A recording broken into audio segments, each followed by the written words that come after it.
Welcome to Sethu Chitra kitchen. இந்த recipe பேர் வந்து அடிசல்.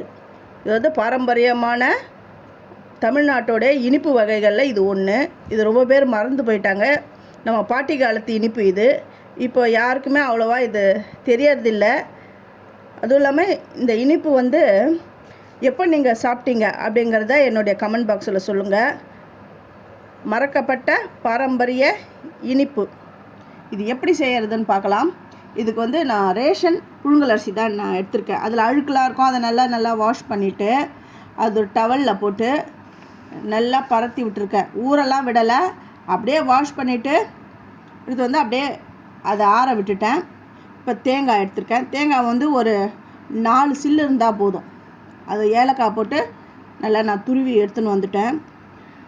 ஒரு கடாயில் அந்த ஆறிடுது அந்த அரிசி எடுத்துகிட்டு வந்து இந்த பொரி அரிசி மாதிரி நல்லா வறுக்கணும். அதுவும் அடுப்பை ஸ்லிம்மில் வச்சு தான் அப்படியே மொல்லமாக வறுக்கணும்.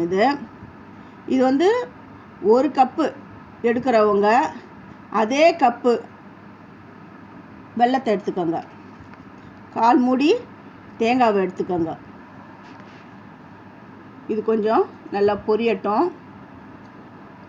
ஃபஸ்ட்டு என்னுடைய வீடியோ பார்க்குறவங்க சப்ஸ்கிரைப் பண்ணலைன்னா சப்ஸ்கிரைப் பண்ணுங்கள். ஆல் அண்ட் ஆப்ஷன் தொடுங்க. அப்போ தான் நான் போகிற ஒரு வீடியோவுடைய நோட்டிஃபிகேஷனும் உங்களுக்கு காட்டும்.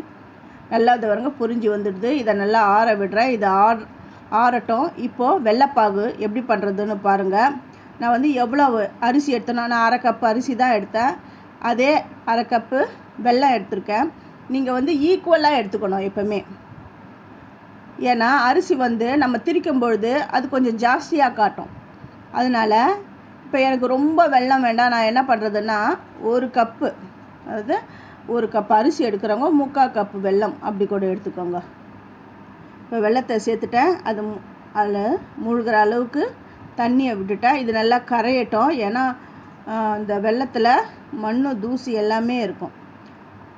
அதனால் இது கரைஞ்ச உடனே இதை வடிகட்டிக்கணும். இப்போ என்ன பண்ணுறேன்னா ஆறின அந்த அரிசியை பொரி அரிசி இதில் போட்டு நல்லா பவுட்ராக அரைச்சி எடுத்துகிட்டு வரேன். இந்த பவுட்ராலாம் அரைக்க தேவையில்ல. இந்த குறைன்னு அரைச்சா போதும். அதாவது இந்த புட்டு மாவு பதத்துக்கு அரைச்சி எடுத்துன்னு வந்தாலே போதும். கரைத்த வெல்லத்தை வந்து நான் வடிகட்டிக்கிறேன். இந்த வெல்லத்தில் வந்து மண் தூசுலாம் இருக்கும். அதனால் நான் வடிகட்டிக்கிறேன். இப்போ வந்து இந்த வெல்லம் வந்து கொதிக்கட்டும். இந்த கம்பி பதம் வரணும் அப்படின்றதெல்லாம் கிடையாது. ஒரு கொதி வந்தாலுமே போதும். இப்போ அந்த தேங்காய் திருப்பி வச்சுக்கிறத அதில் சேர்த்துட்டேன். நான் சேர்த்துட்டு நல்லா கலந்து விட்டுட்டு எல்லாம் ஒன்று சேர்ந்து வரட்டும். நான் வந்து தேங்காயில் ஆல்ரெடி வாசனைக்காக ஏலக்காவை நான் சேர்த்துட்டேன். இதுக்கு வந்து ஒரு சிலர் வந்து உப்பு சேர்ப்பாங்க. வெல்லத்தில் ஏற்கனவே உப்பு இருக்கும். அதனால் நான் உப்பு சேர்க்கலை. உப்பு வந்து ஒரு பிஞ்சு தான் சேர்க்கணும். சேர்க்குறவங்க சேருங்க. இப்போது அந்த அரிசி மாவை இதில் சேர்த்துட்டு எல்லாம் ஒன்று சேர்ந்து கலந்து வரணும். இது வந்து வார நல்லா உதிரியாக ஆகிடும். இது பாருங்க நல்லா வெந்துடுது. ஏற்கனவே நம்ம வறுக்கும் பொழுதே பொரி அரிசி ஆகும்போதே அது நல்லா குக் ஆகிடுது. இப்போது எல்லாம் நல்லா வெந்து இந்த பாருங்க உதிரியாக வந்துடுது. இப்போ 1 ஸ்பூன் நெய் நான் சேர்க்குறேன். எல்லாத்தையும் ஒன்று சேர்ந்து வரா மாதிரி கலந்து விட்டுட்டு நான் ஸ்டவ்வை ஆஃப் பண்ணிடுறேன். அவ்வளோதாங்க, அடிசல் ரெடி ஆகிடுது.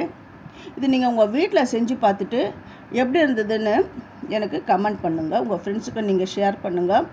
நல்ல சூப்பரான ஸ்வீட். இது பாரம்பரியமான ஸ்வீட். இது ரொம்ப பேர் மறந்துட்டீங்க. இது எத்தனை பேர் உங்கள் வீட்டில் செஞ்சீங்கன்னு எனக்கு சொல்லுங்கள்.